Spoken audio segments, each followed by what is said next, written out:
Hello, ladies and gentlemen. So, welcome to the Transformers Breakdown, episode 17, season 2, Auto Berserk. In this particular episode, Red Alert, one of the new Autobots, he goes a paranoid schizophrenic. And he basically sides with Starscream to take this Negavator that basically disintegrates things that the Autobots have created, and at the end the Autobots win. So let's get started. So in this particular episode, there's a couple things that really stuck out to me. um, First is negative invader can make things invisible, and you featuring Red Alert. Now Red Alert is white and red, an equal amount of white and an equal amount of red, maybe a little bit more white than red. But there's something interesting that I've talked about before, that the red characters, Inferno, Ironhide, Cliffjumpers, are very aggressive. um, Optimus, which is blue, yellow, blue, white, and red, is an even balance of all the three because he's the leader.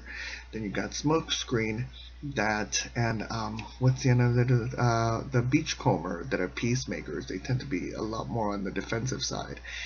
So the blue, there's certain elements that are being associated, characteristics that are being associated to the colors. So something to think about. So in this particular episode, Red Alert is being featured. He is white and red, and therefore I am going to go through ahead the notion that he is fighting the whole sharing aspect and the receiving aspect. He is caught between the middle, and that's what makes him being paranoid schizophrenic. A lot of people who are homeless suffer from paranoid, not a lot, but some people that are homeless suffer from paranoid schizophrenia because they are highly spiritual actually, and they suffer from the battle from within. So something to think about that. Frenzy and Rumble are the same voice. Soundwave alone with his Autobot, with his army, can take on the Autobots pretty strong. I've talked about this before. The Soundwave is extremely powerful, and a lot of people know that in the Autobot universe, and so in the Transformers universe. And then the yellow guy, I forget his name. Someday I want to build something that doesn't get trashed. Now, this is a throwback to a previous episode, so if you're a fan of the series, you know what he's talking about. So there's that going on. Rumble sends a rocket from his backpack, and it hits Red Alert. And Red Alert has previously told Inferno, hey, stay with me because, I need you to protect me. And there's a whole gay thing going on. And there's a whole, gay relationship going on between Inferno and Red Alert. I'm gonna go ahead and throw that out. There's a partnership aspect, maybe gay element, and by the end of the episode, you know what I'm talking about. You've got the whole concept again of the red eyes and the blue eyes. The good guys having blue eyes, the bad guys having red eyes.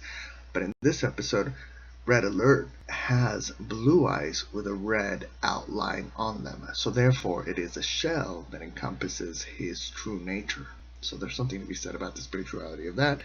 A smoke screen can blind you. That's his whole thing. He's got defensive maneuvers. He can create smoke screen. He can create smoke, and he shoots a laser that basically short circuits people, that makes them not see.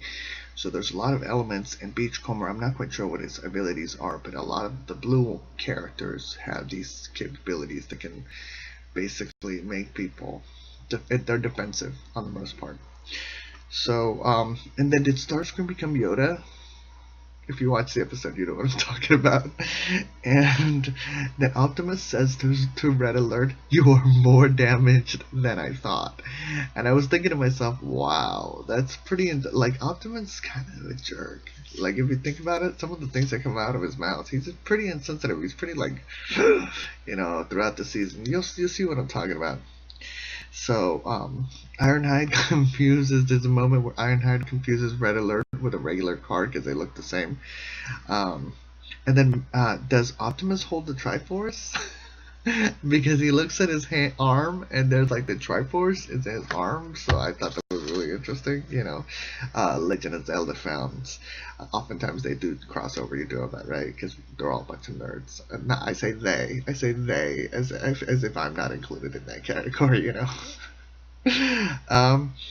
Where's the special base where they're keeping the Negavator?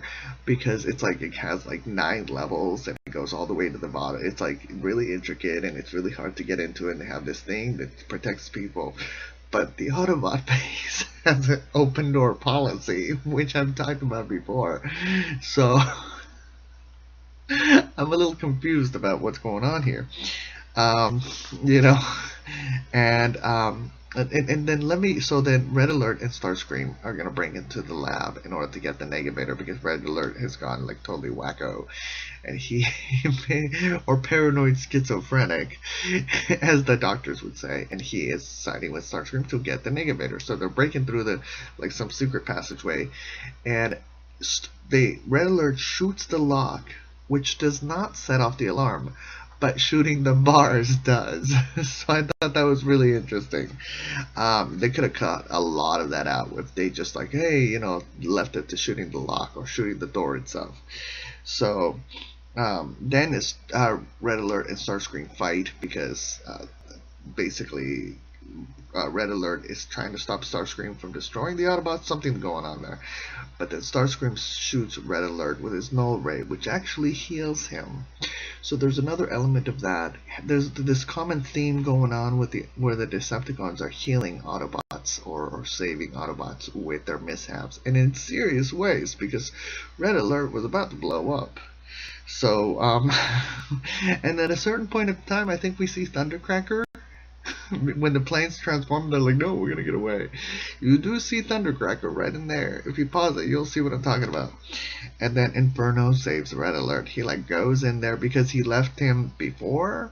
He totally deserted him for him. And then this time around, he goes in there, he saves him, he risks his life for him, and then he carries him in his arms like girlfriend style. So that is the game moment that I was talking about. It's really beautiful, I think. It's a really beautiful episode if you really dive into it a little bit more. What did you think about the episode? Let me know your comments. I would love to hear from you. And do you love Transformers? Transformers 4 is coming out. I'm a little iffy on the Transformers movie altogether. My favorite is the movies. The Transformers movie, the one movie. That's it. I mean, I was like totally bawling when, you know what I'm talking about. You know what I'm talking about. Alright, love you all. Have a great, wonderful, till all are one.